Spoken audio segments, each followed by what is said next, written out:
Hello friends, आपका हमारे YouTube channel में स्वागत है। आज हम केमिस्ट्री में ऑक्सीकारक तथा अपचायक ऑक्सीडाइजिंग एंड रिड्यूसिंग एजेंट के बारे में समझेंगे और रेडॉक्स अभिक्रिया को भी समझेंगे। इस टॉपिक में स्टूडेंट्स को काफ़ी कंफ्यूजन होता है कि ऑक्सीडाइजिंग एजेंट किसे कहते हैं, रिड्यूसिंग एजेंट किसे कहते हैं। आज आपकी ये कंफ्यूजन दूर हो जाएगी। चलिए वीडियो को स्टार्ट करते हैं। ऑक्सीकारक ऑक्सीडाइजिंग एजेंट ऑक्सीडाइजिंग एजेंट किसे कहते हैं कि किसी केमिकल रिएक्शन में, जैसे मान लीजिए कोई केमिकल रिएक्शन में जिस पदार्थ का जिस पदार्थ का अपचयन होता है, जिसका रिडक्शन होता है, वो ऑक्सीडाइजिंग एजेंट कहलाता है। मतलब जिसका अपचयन होता है वो ऑक्सीकारक कहलाता है। देखिए, पहले डिफिनेशन लिखिए, फिर एग्जांपल समझेंगे। किसी रासायनिक अभिक्रिया में किसी रासायनिक अभिक्रिया में जिस पदार्थ का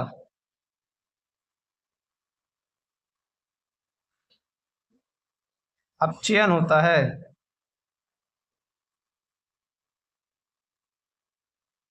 किसी रासायनिक अभिक्रिया में जिस पदार्थ का अपचयन होता है उसे ऑक्सीकारक कहते हैं।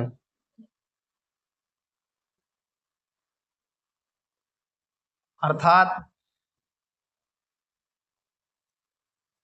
वह पदार्थ जो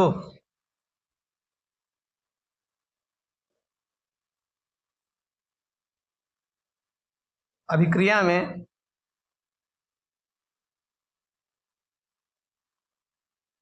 इलेक्ट्रॉन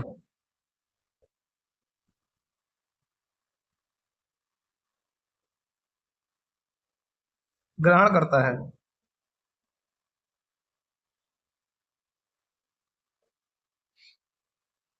ऑक्सीकारक कहलाता है।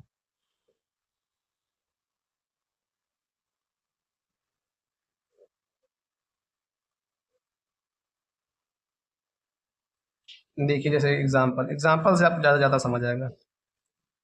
तो डिफिनेशन क्या होती है, ऑक्सीकारक क्या होता है कि किसी रासायनिक अभिक्रिया में जिस पदार्थ का अपचयन होता है उसे ऑक्सीकारक कहते हैं। अर्थात वह पदार्थ अभिक्रिया में इलेक्ट्रॉन ग्रहण करता है। जैसे मान लीजिए सोडियम है, सोडियम आयन है, इलेक्ट्रॉन ग्रहण करके सोडियम में जाएगा। अब देखिए, यहाँ ऑक्सीडेशन नंबर, यहाँ सोडियम का ऑक्सीडेशन नंबर +1 है, यहाँ पर सोडियम का ऑक्सीडेशन नंबर 0 है। जब कोई फ्री स्टेट में रहता है उसका ऑक्सीडेशन संख्या 0 होता है। तो यहाँ देखिए ऑक्सीडेशन संख्या, यहाँ देखिए +1 से 0 में गई, तो ये डिक्रीज हुआ है +1 का।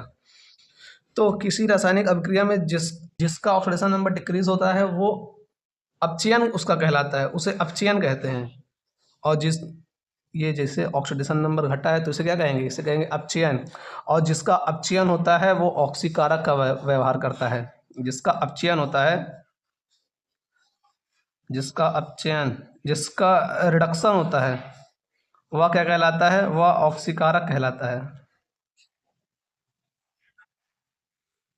तो ऑक्सीकारक किसे कहते हैं, जिसका अपचयन होता है। किसी रासायनिक अभिक्रिया में जिस पदार्थ का अपचयन या रिडक्शन होता है उसे ऑक्सीकारक कहते हैं, या किसी रासायनिक अभिक्रिया में जो इलेक्ट्रॉन ग्रहण करता है उसे ऑक्सीकारक कहते हैं। समझ गए। जैसे एक एग्जांपल और देखिए, जैसे 2 मोल ऑफ I- की रिएक्शन जब Cl2 से कराते हैं तो 2 moles of Cl- plus I2 बनता है। अब देखिए, यहाँ क्लोरीन फ्री स्टेट में है तो इसकी ऑक्सीडेशन संख्या 0 होगी, और यहाँ क्लोरीन -1 में चला गया। तो ऑक्सीडेशन संख्या देखिए 0 से -1, एक का डिक्रीज हुआ है। और जिसका डिक्रीज होगा उसका अपचयन होता है, उसका क्या होता है, अपचयन। और जिसका अपचयन होता है वो ऑक्सीकारक का व्यवहार करता है, ऑक्सीकारक का व्यवहार करता है। आयोडीन में देखिए, यहाँ -1 में है, ये रहने, ये -1 में 0, यहाँ क्या है, बढ़ रहा है, -1 से 0 जा रहा है, ये बढ़ रहा है, तो ये नहीं हो सकता, यहाँ बढ़ रहा है। इलेक्ट्रॉन ऑक्सीकारक में क्या होता है, इलेक्ट्रॉन ग्रहण करता है, तो क्लोरीन वाला सही है। समझ गए। अभी आगे जब अपचयन समझाएंगे तो आप किसे कहते हैं। रिड्यूसिंग एजेंट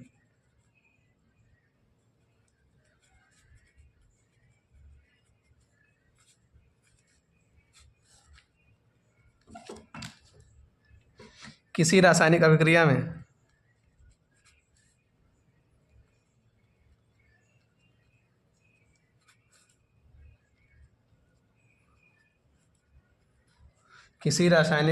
में जिस पदार्थ का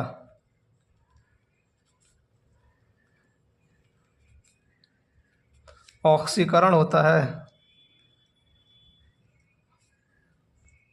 किसी रासायनिक अभिक्रिया में जिस पदार्थ का ऑक्सीकरण होता है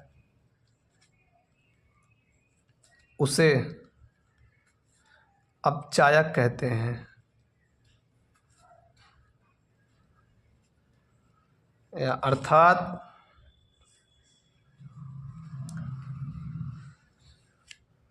अपचायक वह पदार्थ है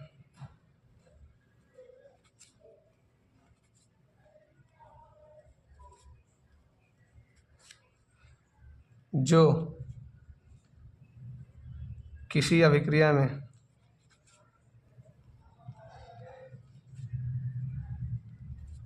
इलेक्ट्रॉन त्यागता है। तो अपचायक की डेफिनेशन क्या होती है कि किसी रासायनिक अभिक्रिया में जिस पदार्थ का ऑक्सीकरण होता है वह अपचायक कहलाता है। अर्थात अपचायक वह पदार्थ है जो कि इलेक्ट्रॉन त्यागता है। देखिए एग्जांपल ज़्यादा समझ आएगा। एग्जांपल देखिए, जैसे सोडियम है, सोडियम चला गया Na++ इलेक्ट्रॉन में चला गया। अब यहाँ सोडियम का ऑक्सीडेशन संख्या 0 है, 0 से +1। यहाँ देखिए ऑक्सीडेशन संख्या बढ़ी है, इलेक्ट्रॉन त्यागा है या फिर ऑक्सीडेशन संख्या बढ़ी है। जिसका ऑक्सीडेशन संख्या बढ़ता है उसे बोलते हैं ऑक्सीकरण उसका हुआ। उसका क्या हुआ? ऑक्सीकरण हुआ। और जिसका ऑक्सीकरण होता है वह अपचायक का कार्य करता है। जिसका ऑक्सीडेशन होता है वो रिड्यूसिंग एजेंट का कार्य करता है। 2 मोल्स ऑफ आयरन 3+ की रिएक्शन जब 2 मोल्स ऑफ I- से कराते हैं तो 2 moles of iron 2+ plus I2 बनता है। देखिए यहाँ पर आयोडीन -1 में है, -1 से 0 में जा रहा है, एक इलेक्ट्रॉन का घट रहा है। पर यहाँ 2 आयोडीन है तो 2 आयोडीन मतलब 2 इलेक्ट्रॉन का लॉस हो रहा है। यहाँ से यहाँ जाने में 2 इलेक्ट्रॉन निकल रहे हैं। तो जिसका इलेक्ट्रॉन निकलता है या जिसकी ऑक्सीडेशन संख्या बढ़ती है उसका होता है ऑक्सीकरण। और जिसका ऑक्सीकरण होता है वह अपचायक का कार्य करता है। आपको क्या बात याद रखनी है? आपको याद क्या रखनी है? नोट में लिखिए, नोट में लिखिए, जिसका ऑक्सीकरण होता है, जिसका ऑक्सीकरण होता है वह अपचायक का कार्य करता है। और जिसका अपचयन होता है वह ऑक्सीकारक का कार्य करता है। जिसका ऑक्सीकरण होता है वह अपचायक का कार्य करता है, ना कि ऑक्सीकारक। स्टूडेंट क्या करते हैं कि जिसका ऑक्सीकरण होता है वह ऑक्सीकारक का कार्य करता है। नहीं, गलत बात है। जिसका ऑक्सीकरण होता है उसका अपचयन होता है, और जिसका अपचयन होता है वह ऑक्सीकारक का व्यवहार करता है। ठीक है, चलिए अब हेडिंग डालते हैं रेडॉक्स अभिक्रिया। रेडॉक्स अभिक्रिया, रेडॉक्स रिएक्शन।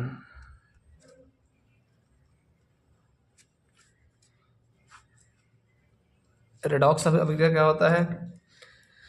वो ऐसी रासायनिक अभिक्रिया होती है जिसमें ऑक्सीकरण तथा अपचयन दोनों होता है।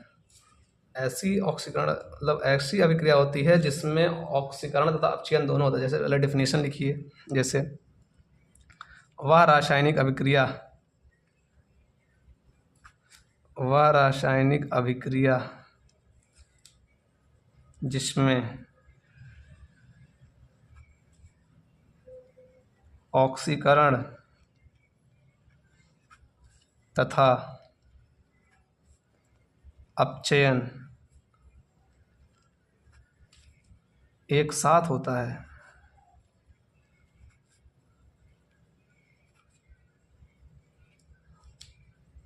रेडॉक्स अभिक्रिया कहलाती है। रेडॉक्स अभिक्रिया कहलाती है। तो रेडॉक्स अभिक्रिया की डिफिनेशन क्या है कि ऐसी वह रासायनिक अभिक्रिया जिसमें ऑक्सीकरण तथा अपचयन दोनों एक साथ होते हैं, रेडॉक्स अभिक्रिया कहते हैं। जैसे एग्जांपल देखिए आप, एग्जांपल ज़्यादा समझ आता है। जैसे SnCl2 की रिएक्शन जब कराते हैं 2 मोल्स ऑफ FeCl3 से कराते हैं तो SnCl4 plus 2 moles of FeCl2 बनता है।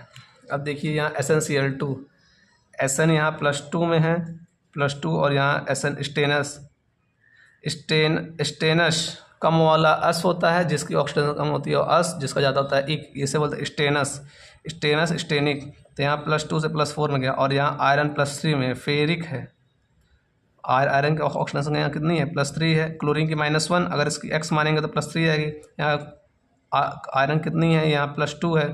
अब देखिए स्टेनस से स्टेनिक, यहाँ देखिए ऑक्सीडेशन संख्या बढ़ी है, 2 इलेक्ट्रॉन जुड़े हैं।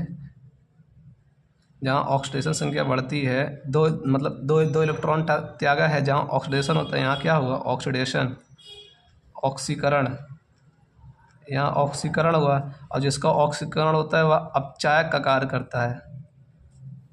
और यहाँ देखिए यहाँ +3 से +2 में गया, ऑक्सीडेशन संख्या घट गई, तो घट गई, यहाँ हुआ अपचयन, जिसका अपचयन होता है वह ऑक्सीकारक का कार्य करता है। ठीक है, जैसे एक एग्जांपल और देखिए, जैसे देखिए जब कॉपर ऑक्साइड की रिएक्शन हाइड्रोजन गैस से कराते हैं तो कॉपर प्लस वाटर बनता है। ठीक है, यहाँ कॉपर +2 में है, +2 से कॉपर यहाँ 0 चला गया, हाइड्रोजन यहाँ 0 है, 0 से -1 में चला गया। अब देखिए 0 से यहाँ +1 में चला गया, सॉरी यहाँ +1 ऑक्सीडेशन संख्या है हाइड्रोजन की, क्योंकि ऑक्सीजन की -2 होती है, तो -2 + 1 + 2 तभी तो 0 होंगे ना। तो देखिए हाइड्रोजन की ऑक्सीडेशन संख्या बढ़ी है, जिसकी ऑक्सीडेशन संख्या बढ़ती है उसका होता है ऑक्सीकरण, जिसका ऑक्सीकरण होता है वो अपचायक का कार्य करता है। और यहाँ +2 से 0 चला गया, यहाँ ऑक्सीडेशन संख्या घट गई, इसका हुआ अपचयन, इसका अपचयन होता है वह ऑक्सीकारक का व्यवहार करता है। ठीक है, अगर आपको वीडियो अच्छी लगी तो वीडियो को लाइक करिए, सब्सक्राइब करिए। Bye bye.